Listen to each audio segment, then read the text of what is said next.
आज हम चलेंगे मुखर्जी नगर गोपालपुर में। कुछ एक हमारे मित्र हैं सुभाष भाई, उनका आज हम लोग देखेंगे कि कैसे यूपीएससी सिविल सेवा की तैयारी करते हैं। चलिए तब हम लोग चलते हैं। देखिए यही छात्र है।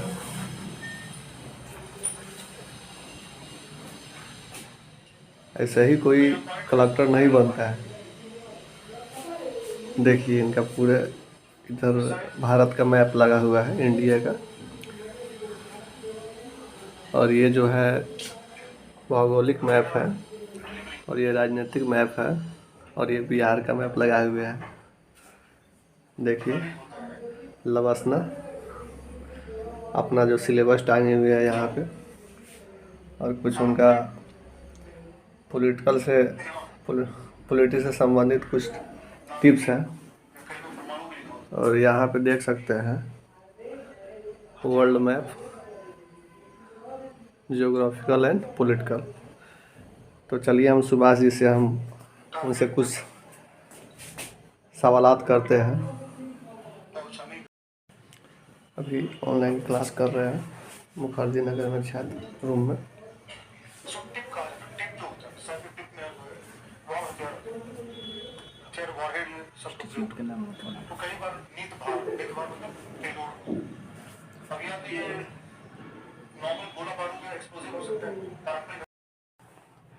दोस्तों हम सुभाष भाई से बात करेंगे और इनसे पूछेंगे कुछ। तो सुभाष भाई बताइए कि आप कब से तैयारी कर रहे हैं सिविल सेवा का? 2019 से हम कर रहे हैं। तो 2019 के स्टार्टिंग में हम आए थे जनवरी में, लेकिन 2020 में लगभग जब तक मेरा क्लास अपने सेल्फ स्टडी कर रहे थे, क्लास नहीं कर रहे थे, जब तक मेरा तैयारी जो पीक पे आने वाला था तब तक कोविड आया। उसकी वजह से हम घर गए। घर जाने के बाद मतलब काफ़ी पढ़ाई लिखाई जो है काफ़ी डिस्टर्ब हो गया, जिसकी वजह से मेरा जो अटेम्प्ट था 2020 का वो नहीं हो पाया। उसमें जीएस में ठीक था, लेकिन सी सेट में थोड़ा बहुत नंबर कम था, जिसकी वजह से पीटी मेरा नहीं हो पाया। उसके बाद में फिर हम घर पे ही रहे। उसके बाद में जब कोविड फिर बीच में ठीक हो गया, ठीक ठाक हो गया, आने जाने लायक बन गए, तो फिर हम आए। फिर 21 में कोविड आया, फिर 21 में डिस्टर्ब हुए। फिर उसके बाद में हम मतलब 22 में आए हुए हैं यहाँ पे दोबारा तैयारी करने के लिए। तो सुभाष भाई आपने बताया कि आप कोविड में घर चले गए थे 19 में आए, और लॉकडाउन में घर चले गए, तो फिर आए, और फिर अब 22 में आए हुए तो आप रह रहे हैं। तो आप मतलब इसके 19 के पहले से भी आप तैयारी करते थे कहीं किसी कोचिंग क्लास में? ये मेरे यहाँ जो मोतिहारी है मेरा टाउन है, वहाँ पर एक छोटा है एकेडमी, वहीं पे हम करते थे। मतलब स्टार्टिंग वहीं से किया था। अब वहाँ से धीरे धीरे लगा कि अब हमें चलना चाहिए। बीच में हम बिजनेस में भी थे, तो बीच में उसके बाद में हमें लगा क्या कि चीज़ का बिजनेस करते थे? बिजनेस था, मतलब जैसे मल्टीमीडिया जो होता है ना, जैसे कि मोबाइल वोबाइल का लेकर मतलब था उसका, इसी में थे हम 3-4 साल से भी। उसके बाद में हमें लगा कि अब ये सब छोड़कर चलना चाहिए, तो हम फिर वहाँ से चल दिए। क्यों छोड़े आप बिजनेस? बिजनेस इतना अच्छा खासा था, मतलब था, या थोड़ा कम ही सही, या कुछ ज़्यादा ऐसे, लेकिन बिजनेस छोड़ने का मुख्य उद्देश्य क्यों था? आप सिविल सेवा के लिए क्यों बिजनेस छोड़े? बिजनेस तो मतलब ऐसे ही हम कर दिए थे। यहाँ पे देखा जाए तो आपका भविष्य भी मतलब देखा जाए तो उस तरह का एक खतरा होता है। बहुत सारे बच्चे होते हैं, 10 लाख 12 लाख, और उसमें कुछ सीमित बच्चों का है, बोला जाए तो मुट्ठी भर से भी कम बच्चा अगर देखा जाए तो सिलेक्शन पाता है 12 लाख में। ये तो कहीं ना कहीं है कि आपको जो सीटें कम आती है यूपीएससी के, और उसमें बच्चा का सिलेक्शन जो 600-700 जो सीट आती है उसके अनुसार होता है, ये चीज़ है। लेकिन एक चीज़ है कि अगर आपके माइंड में अगर कहीं ना कहीं रहता है कि हमको एक चीज़ में प्रॉपर वे में जाना है, तो उसका एक रहता है कि हाँ हमको ये करना है। अगर अपने पे आत्मविश्वास है पूरा है तो आप उसको कर सकते हैं। ये नहीं कि दूसरों को देखकर हम डिमोटिवेट हो जाए कि उसका नहीं हुआ, चाहे हमारे बगल वाला का नहीं हुआ। ऐसा भी होता है कि हमारे बगल वाला का हो जाता है, उसके बगल वाला का नहीं हुआ। तो ये सब चीज़ें नेगेटिव थॉट माइंड में नहीं रखना है, अपना जो पॉजिटिविटी जो है बना के रखना है। जो मेरा तैयारी का जो था, हमें कहीं ना कहीं मतलब मैट्रिक इंटरेस्ट नहीं था, हमें माइंड में था कि हमको सिविल सर्विस करना है। उस समय से हम स्टार्ट करना चाहते थे, लेकिन कुछ कारण की वजह से नहीं हो पाया उस टाइम पे स्टार्ट। उसके बाद फिर हम बिजनेस ऐसे ही मतलब खोल दिए थे, ऐसे ही मतलब चल रहा था, धीरे धीरे चला वैसे। तो उसके बाद में जब लगा कि हमें जाना चाहिए तो हम फिर आ गए यहाँ। तो मतलब आप मतलब ऐसा सिविल सेवा में क्या देखे आप कि आपको लगा कि जाना चाहिए? देखिए, एक तो है कि सिविल सेवा में आपको जो है प्रॉपर जो है मतलब कि अधिकार मिल जाता है कि लोगों से डायरेक्ट कनेक्ट करें हम। ऐसे अगर देखें कि अगर आपके हाथ में कोई पावर नहीं है, किसी पद पे नहीं है, तो आपकी कोई भी मतलब समाज के किसी भी समाज के लोग को अगर कोई भी चीज़ जाइएगा समझाने तो वो मानता नहीं है, ना तो समझेगा ना तो कुछ करेगा, आपको मतलब कुछ समझेगा ही नहीं। अगर वही पावर के वजह से अगर आप जाकर कुछ समझाते हैं, जैसे समाज में कोई विसंगति रहता है, असमानता है, बहुत सारी चीज़ें रहती है समाज में, तो उसके वजह से अगर उसके हिसाब से जाते हैं समझाने तो लोग काफ़ी मानते भी हैं और उसमें काफ़ी धीरे धीरे मतलब तो सुधार भी आना शुरू हो जाता है। मतलब आप मानते हैं कि सिविल सेवा के बाद जो रिजल्ट आने के बाद कि जब आदमी कुछ बन जाता है अधिकारी, तो उसके बाद लोग क्या होता है कि आपके बातों को ज़्यादा हाँ, इम्प्लीमेंटेशन जो है ज़्यादा करते हैं लोग, उसको मानने का मतलब ज़्यादा सुरकार रखता है उसका कि हाँ माने हम।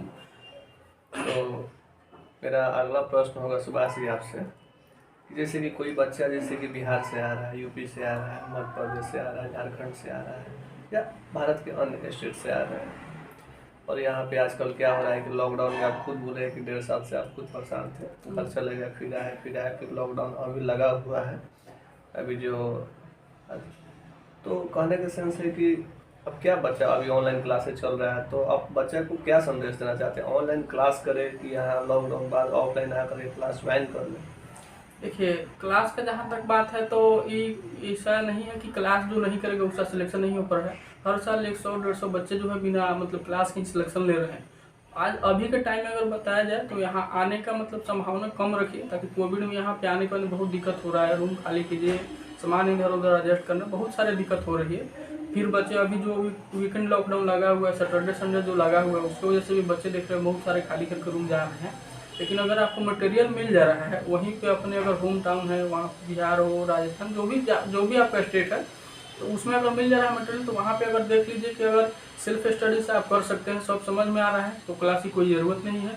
अगर नहीं समझ में आ रहा है तो अब अगर आपको लगता है कि क्लास करना चाहिए तो कोई भी इंस्टीट्यूट जो अच्छा लगे आपको, जिस टीचर का आपको अच्छा समझ में आए, अच्छा मटेरियल आपको लग रहा है कि प्रोवाइड कर रहा है हमारा हो सकता है, तो उस इंस्टीट्यूट का ऑनलाइन क्लास आप खरीद लें और उसमें देखें कि फिर बाद में अगर ऑफलाइन आपको करना हो, अगर लगे कि ऑफलाइन में हमें जाना है, बाद में जब चीज़ें आराम हो जाएगी, सब ठीक ठाक हो जाएंगी, तो उसमें आप ये भी बात कर ले कि ऑफलाइन में अगर जाने के लिए क्या फी होगा उस समय जाने के लिए। तो हम तो यही कहेंगे कि अभी यहाँ नहीं आए, इस टाइम पे नहीं है, बाकी तो जो होता है वो आना ही होता है, यहाँ पे आता ही है लोग।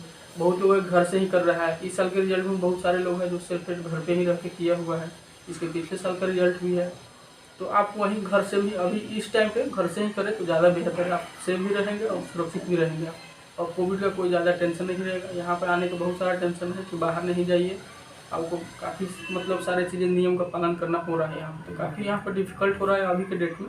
अब आगे क्या होगा जी, तो मतलब आप हाँ, कोविड को लेकर के देख रहे हैं कि बार बार कहीं परेशानी उन लोगों को हाँ ना झेलना परेशानी पड़े, तो बराबर आ ही रहा है कोविड परेशानी की के वजह से। दृष्टिकोण से आप बोल रहे हैं? हाँ, परेशानी के दृष्टिकोण से अभी यहाँ नहीं आए तो हाँ। अच्छा है, अभी घर पे ही सेल्फ कर एनसीईआरटी जैसे पढ़ना होता है, तो अगर स्टार्ट करना है तो 5-6 महीने तो आपको एनसीईआरटी लग ही जाएगा, 6 से 12 तक या 9 से 12 तक अगर कर तभी 2-3 महीने आपको देना हो। बाकी सिलेबस आपका एक बार एनालाइज होना चाहिए, समझिए सिलेबस में क्या है, ऑप्शनल आपका क्या है वो डिसाइड कीजिए, फिर आप आगे उसको लेकर धीरे धीरे बढ़िए। अच्छा, जैसे कि आप बोले हैं कि अभी घर से तैयारी करना चाहिए, जैसे कि होम टाउन हो गया, जैसे कि डिस्ट्रिक्ट में कुछ कोचिंग खुले होते हैं, तो कुछ बच्चों का वहाँ मानना है, मैंने भी वहाँ पे क्लास किया था, तो कुछ बच्चों का ऐसा मानना है कि नहीं, छोटे शहर से आईएएस की तैयारी नहीं हो सकती है, इसके लिए आपको मुख्य दिल्ली ही आना होता है। क्या ये बात सही है या गलत है?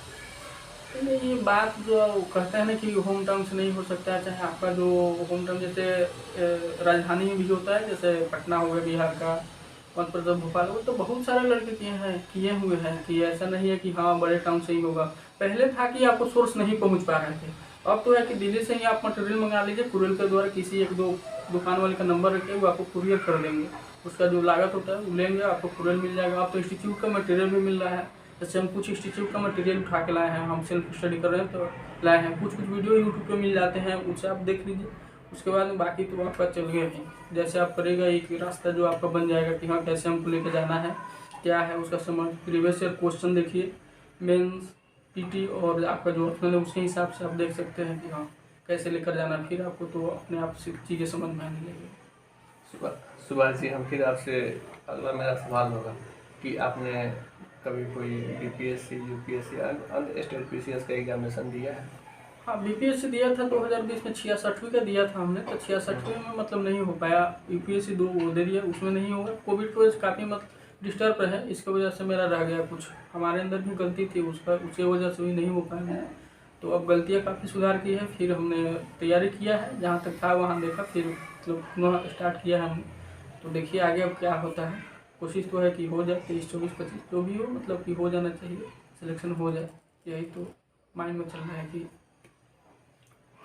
सुभाष जी, तो फिर हम आपसे एक और सवाल करना चाहते हैं। क्या मतलब यूपीएससी का तैयारी खास करके जो बच्चे करने आते हैं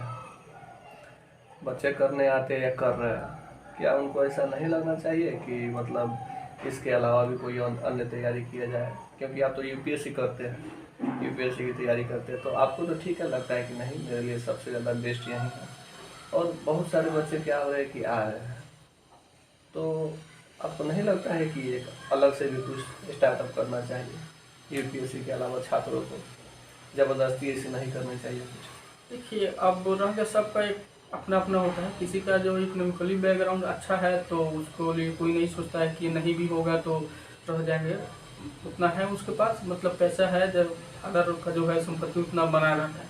और जिसके पास नहीं है, एक दो अटेम्प्ट देख ले, बाकी जो प्लान बी का जो जैसे आप कह रहे हैं कि एक होना चाहिए अलग भी, तो प्लान बी भी आपका जो है नहीं, हम अलग नहीं बोले। मेरा कहने का सेंस था कि ठीक है यूपीएससी छात्र कर रहे हैं, क्या आपको जैसे कि अभी हमने देखा कि शुभम कुमार जो फर्स्ट टॉपर थे इस साल के यूपीएससी का, तो उनका स्वागत बड़े धूमधाम से किया गया था बिहार में। तो क्या ऐसा नहीं होना चाहिए कि बिजनेस में भी जो बच्चे आगे निकल जाते हैं, जो कहीं बड़े बड़े सीईओ बन जाते हैं किसी कंपनी के, मल्टीनेशनल कंपनी के, या भारत की जो सबसे बड़ी या किसी अन्य देश की सबसे बड़ी कंपनी, वहाँ के सीईओ बन गए या मैनेजर कुछ भी बड़े पद पे, तो क्या उनका वैसे तैयारी नहीं, उनका ऐसे जो स्वागत नहीं किया जाना चाहिए? क्या आपको लगता है यूपीएससी जो तो छात्र पास करते हैं, क्वालिफाई करते हैं, क्या उन्हीं को ऐसा मतलब स्वागत भव्य स्वागत बोला जाता है? अगर शायद उनको किया जाता तो क्या अच्छा नहीं होता? लोग वहाँ स्टार्टअप में भी जाते, उन पर आपका क्या राय है? ये तो भाई जो है कि आपका जो लोगों का जो वहाँ के रहते हैं, जो जहाँ से निकल, जैसे है इंडिया का सुंदर पिचाई है, बहुत सारे लोग हैं, नस्लमंड मतलब है, बहुत सारे हैं इंडियन जो मतलब इंटरनेशनल लेवल का जो चीज़ें है उस पर है, सीओ वगैरह है अमेरिका के। तो वहाँ का जो लोग हैं, वहाँ के लोगों को माइंड में ये चीज़ होना चाहिए कि सबको जो है एक मतलब आए, अगर बड़े लेवल का मतलब किसी कंपनी का सीईओ तो उसका भी उसी तरह सा मतलब माइंड में होना चाहिए कि सत्कार होना चाहिए उसका। लेकिन अब लोग को माइंड का क्या कितना सुधारा जा सकता है तो बात की बात है, तो लोग के माइंड के ऊपर निर्भर करता है, तो अपने आप को नहीं बता सकते कि क्या सही है क्या चाहे ये गलत है। ये तो सबका अपना अपना मन है कि किसी के प्रति किसका क्या निष्ठा है क्या, वो तो सबका अपना अपना है। तो सुभाष जी, मतलब आपका जो रूटीन होगा पढ़ाई का, तो आपका जैसे कि पढ़ाई का रूटीन क्या सुने हैं कि बच्चे यहाँ पे यूपीएससी के छात्र 18 घंटे क्लास करते हैं, तो आपका क्या है टाइमिंग? मतलब आप 18 घंटे करते हैं कि कम करते हैं या ज़्यादा करते हैं?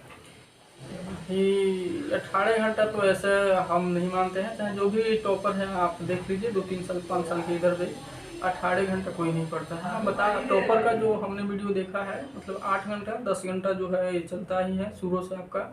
बाकी जो मेंस के टाइम जब आता है, मेंस देने के टाइम जब आता है, उसके साथ 2-3 घंटे मतलब 11-12 घंटा हो जाता है, लेकिन 18 घंटा किसी टॉपर के मुँह से हम नहीं सुने हैं।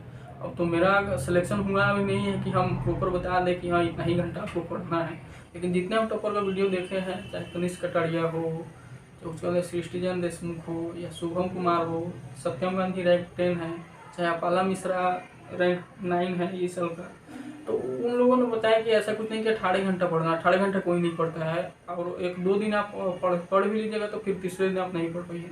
एक ऐसा रूटीन बनाइए आप कि आपको सेट हो, जैसे किसी का नाइट में होता है, किसी का डे और नाइट, थोड़ा आधा नाइट और आधा डे में होता है, तो उस हिसाब से आप देख लीजिए आपका रूटीन कैसा है, तो उसके हिसाब से 6-7 घंटे तो स्टार्टिंग आपको चलना ही होगा कम से कम। मान लीजिए अगर क्लास करते हैं तो 3 घंटा क्लास हो जाएगा आपका, बाकी उसका रिवीजन होगा, फिर उसके साथ में न्यूज़पेपर होगा, उसका करंट अफेयर न्यूज़पेपर का नोट्स जो बनाना होगा, तो मतलब 5-6 घंटा आपको स्टार्टिंग में स्टार्ट करना होगा। बाकी जो है आगे धीरे धीरे टाइम अपने आप बढ़ते चला जाएगा कि इतना कवर। सिलेबस इसका जो है काफ़ी वास्ट है, उसके बाद में है टाइम कम मिलता है, 12-14 महीने आपको टाइम मिलता है, उसी में कवर करके आपको सारा देना है, पीटी मेंस सब देना है। तो 18 घंटा का तो कोई ज़्यादा मतलब नहीं लगता कि 18 घंटा कोई पढ़ता होगा। सुभाष जी, जैसे कि यूपीएससी के लिए जो एनसीईआरटी की बुक होती है या अन्य सारी बुकें होती हैं, उन पर मैंने किन पे ज़्यादा फोकस करना चाहिए, एनसीईआरटी पे या क्लास पे या किसी अन्य बुक्स पे, प्रकाशन पे? एनसीईआरटी तो आपको पढ़ना ही होगा, चाहे एनसीईआरटी तो इस साल भी जो हम 21 का दिए थे उससे एनसीईआरटी से डायरेक्ट 2-3 क्वेश्चन थे, नदी के बारे में था क्वेश्चन, तो उसमें एनसीईआरटी आपको तो पढ़ना ही है। अच्छा से समझ के एक बार आप पढ़ लीजिए, उसका नोट्स अगर लगता है आपको कि बना लेंगे तो नोट्स बना लीजिए, उसके बाद उसी को रिवाइज करते रहिए। बाकी जो उसका स्टैंडर्ड बुक आता है जो सब पढ़ते हैं, एम लक्ष्मीकांत राजव्यवस्था के लिए, इकोनॉमिक रमेश सिंह है, उसके बाद में हिस्ट्री के लिए मॉडर्न इंडिया है, बिपिन चंद्रा है, उसके बाद में है बहुत सारा बुक है, तो वो सब एशियंट इंडिया जो है आर एस शर्मा, सतीश चंद्र मध्यकालीन भारत की, तो सब चीज़ें बुक है स्टैंडर्ड जो सबको काफ़ी, अब जो यूपीएससी तैयारी करना है उसको क्या लेवल है यूपीएससी का बुक कौन सा है सबको सोर्स सबको मालूम है। और उसका जो है कि आप मटेरियल उठा लीजिए किसी कोचिंग का, पहले हम बोल ही चुके हैं कि मटेरियल ले लीजिए किसी का, तो आप उससे कर सकते हैं। उसमें एनसीईआरटी तो आपको पढ़ना ही पढ़ना है उसमें, उसके साथ आपको थोड़ा मैथ रीजनिंग भी आना चाहिए। बाकी जो लैंग्वेज क्वालिफाइंग है, हिंदी तो आपका जो मीडियम है उसी हिसाब से होगा ही, बाकी इंग्लिश का जो है आपको थोड़ा बहुत इंग्लिश जानकारी होना चाहिए जो क्वालिफाइंग है, जिसमें ऐसे है राइटिंग वगैरह ये सब आता है, उसमें तो ग्रामर वगैरह आता है, तो इसमें आपको ये सब थोड़ा बेसिक पता होना चाहिए इंग्लिश का। तो सुभाष जी, मेरा जो सबसे अंतिम प्रश्न होगा आपसे कि आप क्या कहना चाहते हैं अभी मतलब छात्रों को? अब तो खुद आप एक छात्र हैं, लेकिन एक मतलब जैसे कि आपसे कोई जूनियर हो गए, तो उन छात्रों को जो अभी तैयारी करना चाहते हैं उनके लिए कुछ मूल मंत्र दीजिए कि वो क्या पढ़े नहीं पढ़े, या जो भी हो आपके दिमाग में। जो तैयारी करना चाहते हैं तो वो एनसीईआरटी से शुरू करें, पहले एनसीईआरटी खत्म करें, फिर अपने धीरे धीरे न्यूज़पेपर पढ़ने का आदत डालें। न्यूज़पेपर के बाद में अगर एनसीईआरटी खत्म हो जाता है फिर अपना जो है रूटीन तो पहले ही बनाना होगा आपको, कब क्या करना है आपको उसका। सुभाष जी, रूटीन बनाना जरूरी होता है? हाँ, रूटीन तो आपको भी जरूरी होगा, एक प्लानिंग करके चलना होगा कि कब तक किस महीने तक हमको क्या सब्जेक्ट सुधारना है, मंथली में क्या सुधारना है, पूरा ईयर जब लास्ट होगा तो कब तक मेरा सब्जेक्ट हो जाएगा ख़त्म, और रिवीजन कब होगा ताकि पीटीएफ दे सके जिस साल के लिए आप प्रिपेयर। उसके बाद में आपका न्यूज़पेपर का जो नोट्स बनाना है उसका, अगर आपको लगता है कि न्यूज़पेपर नहीं तो मंथली मैगजीन लीजिए, उसके साथ में आपका जो है आता है कुरुक्षेत्र योजना, उसमें से आप जो भी आपको अच्छा लगे ये सब ले सकते हैं। तो एनसीईआरटी से आप शुरुआत कीजिए, बाकी धीरे धीरे जब हो जाए तो उसका न्यूज़पेपर पढ़िए, फिर स्टैंडर्ड बुक जो है आपको लोगे।